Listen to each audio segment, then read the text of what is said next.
Excellency Joseph Kabila Kabange, President of the Democratic Republic of the Congo.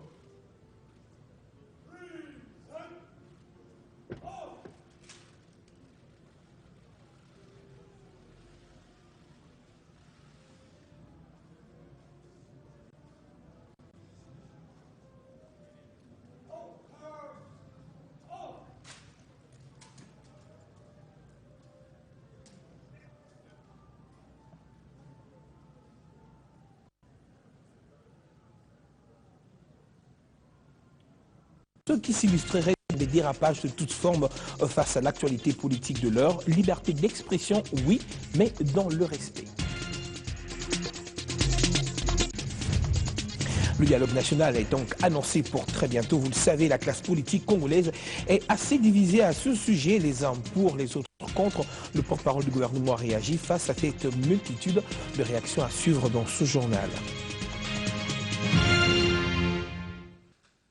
Bienvenue à tous. Ces différentes déclarations des uns et des autres au sujet de la tenue très prochaine du dialogue national fait craindre des dérapages, il faudra le dire. Et pour éviter justement cette situation, le procureur général de la République vient de faire une mise en garde lors d'un point de presse tenu ce mercredi. Flori Kabange a interpellé tous ceux qui s'illustreraient dans des déviations incitant à des soulèvements populaires. Je vous propose ici de l'écouter. Il s'agit là, sans nul doute, une manière très claire d'actionner une manivelle ou un poussoir détonateur de tout risque pour la paix en République démocratique du Congo, notre pays. La convocation du dialogue et la tenue de celui-ci ne doivent aucunement servir de prétexte pour inciter la population à la violence. Point n'est besoin de rappeler que pour l'heure, notre pays, la République démocratique du Congo, est gouverné par les institutions démocratiquement établies et ce, conformément à la Constitution. Je voudrais inviter tous ceux qui font ces déclarations incitant à la violence de ne pas se borner à l'alinéa premier de cet article, dont ils font d'ailleurs une lecture biaisée. Mais à lire, je voudrais les inviter à lire et à relire l'alinéa 2 de cette même disposition qui dispose, je cite, « Toute tentative de renversement du régime constitutionnel constitue une infraction imprescriptible contre la nation et l'État et qui est punie conformément à la loi. » Fin de citation. Il va de soi que lorsque les institutions en place sont celles constitutionnellement établies, l'appel à la résistance et au trouble ne peut pas se concevoir. La loi doit avertir avant de frapper, parce que nul n'est censé l'ignorer. Bien-aimés dans le Seigneur, nous vous saluons au nom de notre Seigneur et Sauveur Jésus-Christ. Je suis le pasteur Bienvenu Messalin. Nous sommes live dans Welcome TV. Merci na Coco Harris na Madame F. Merci na programme Nabino Ezaïe Makitoko Nzamba Pambola Bino. Nazo pesa communiquer rapidement sur réunion Tozanango samedi le 21 décembre à Hilton Hotel dans Londres. Réunion à les amis de Jeannette Kabila. Les amis de Jeannette Kabila fêtent leur 4e anniversaire à Londres à l'hôtel Hilton de Paddington le 21 décembre 2015. Le matin, une messe d'action de grâce à l'église de Sainte-Marguerite à Tottenham Court Road pour glorifier l'Éternel. Le soir, un cocktail dans la salle VIP de l'hôtel Hilton. Toutes les personnes qui arriveront sans invitation ne prendront pas part la manifestation. Nous souhaitons longue vie, carrière à Madame Jeannette Désiré Kabila. Merci à Maman Zadi, la présidence des amis de Jeannette Kabila à Kinshasa, fait à Londres par les présidents et les vice-présidents des amis de Jeannette Kabila. nazo pesango ce soir na Swahili wa rafiki wa dada Janet Kabila tuna parti ya kufikisha mwaka ine itakuwa hapo Desemba ku Hotel Hilton Kabila ya kila kitu tutaanza na maombi baadaye itakuwa jioni tutaenda kuburudika kidogo na kupa kinywaji kidogo hapo hotelini tarehe 21/12/15 tumewaalika wote warafiki wa dada Janet Kabila hapo Europe, musée wa Dani Frank Akile, musée wa Busara Pasteur Bienvenu Mesalin, wamealika wote, karibu sana bila shaka. Oizali réunion tosala le 21 décembre pour na bamia Janet Kabila. Alors maintenant ça moi petit rappel moko ya muke sur notre communauté comme tout kolanda ba madame F Balobia wanga et na sala rappel. To bako sala ko petite réflexion moko boye. Na bandina liboso na média to bandana to kanisa to zonsa makanisa na bandina média en Angleterre wale msu batisumba kanisa télévision et bandina sur peut-être pasteur Maps ou bien pasteur Nkosi non média en Angleterre et banda na OBI TV zaka na banda ko tozotala bango bato banda ko leka kuna mutali boso biso to mona na média que un Congolais a passé message na télévision. Yango ermo fo bato basala témoignage yango to bono sala ba témoignage pendant mutaleki asali témoignage ya muto parce que le roi tinga passé bienvenu na ko sala témoignage nanga teza mala muté fo muta témoigner nga. Alors moi je suis en train de témoigner parcours ya média ndenge bandaki na Obi TV présentateur o yazala ko présenter ba émission ya ba congolais ezala ki Frank Akil.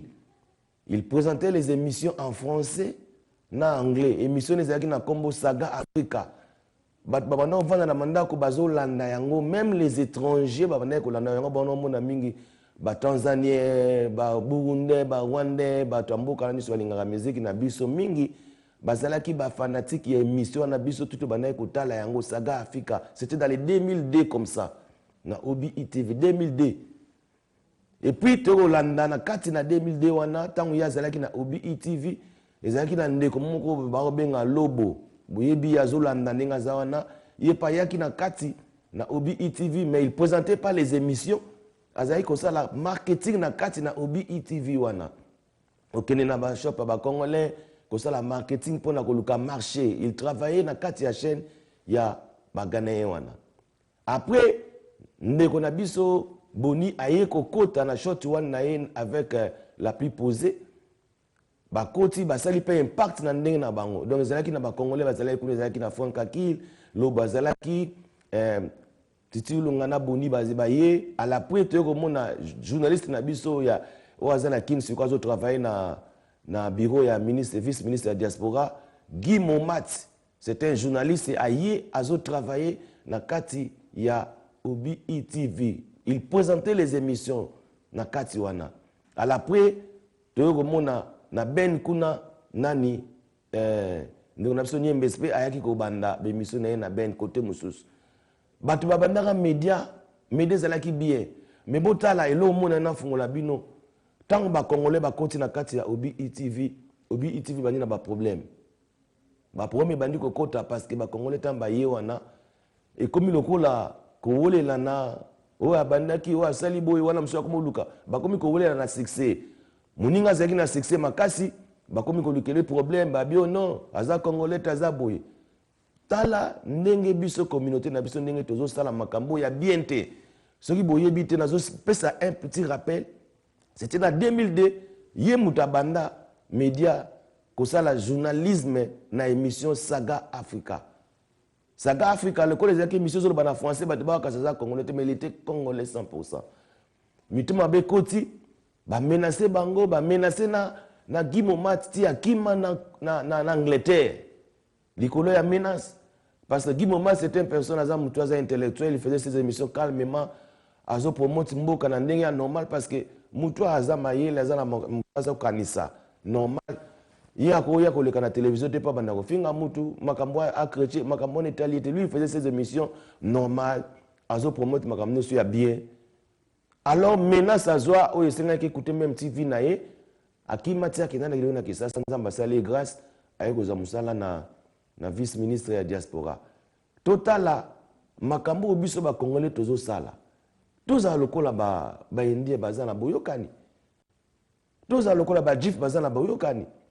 Jif soka fungoli eloko baninga ni jif baye bache loboko.